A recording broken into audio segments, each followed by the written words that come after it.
আসসালামু আলাইকুম সুপ্রিয় চাকরি প্রত্যাশী ভাই ও বোনেরা, আমরা কিভাবে যে কোনো ধরনের এমসিকিউগুলা খুব সহজেই সমাধান করতে পারি। অর্থাৎ আমাদের সবচেয়ে কঠিন হয় ইংরেজি। তো ইংরেজির এমসিকিউগুলো কীভাবে আমরা খুব সহজেই সমাধান করতে পারি সেই টেকনিক শিখব ইনশাআল্লাহ। চলুন শুরু করা যাক। Choose the correct sentence. যে কোনো চাকরির পরীক্ষায় এই কোশ্চেনটা আসে, যে কোনো চাকরি পরীক্ষা, বিসিএস থেকে শুরু করে যে কোনো চাকরি পরীক্ষা। আর আজকে আমরা বিসিএসের দুইটা কোশ্চেন সলভ করব, কারণ বিসিএসে যে কোশ্চেনটা আসে সেই কোশ্চেনটা যে কোনো চাকরি পরীক্ষা আসে। তা কীভাবে ইজিলিভাবে সলভ করা যায় সেই টেকনিক শিখব। Choose the correct sentence. First sentence আছে everybody have gone there, everybody are gone there, everybody has gone there, everybody has went দেয়ার।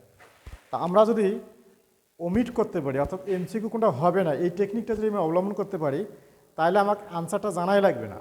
কীভাবে আমরা একটু দেখি।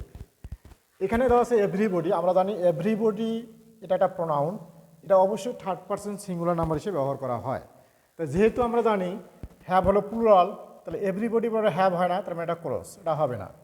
আবার দেখতেছি এভরিবডির পর আর, তা এভরিবডি তো থার্ড পারসন সিঙ্গুলার নাম্বার, এটা একটা pronoun third person singular number, ভাবটাও সিঙ্গুলার হবে, তার মানে এখানে আছে আর, এটাও হবে না।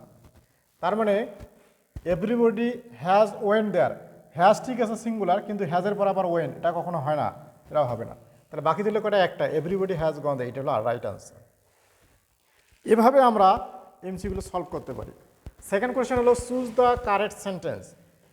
তো আছে yesterday he has gone there, yesterday he did gone there, yesterday he had gone there, yesterday he went home.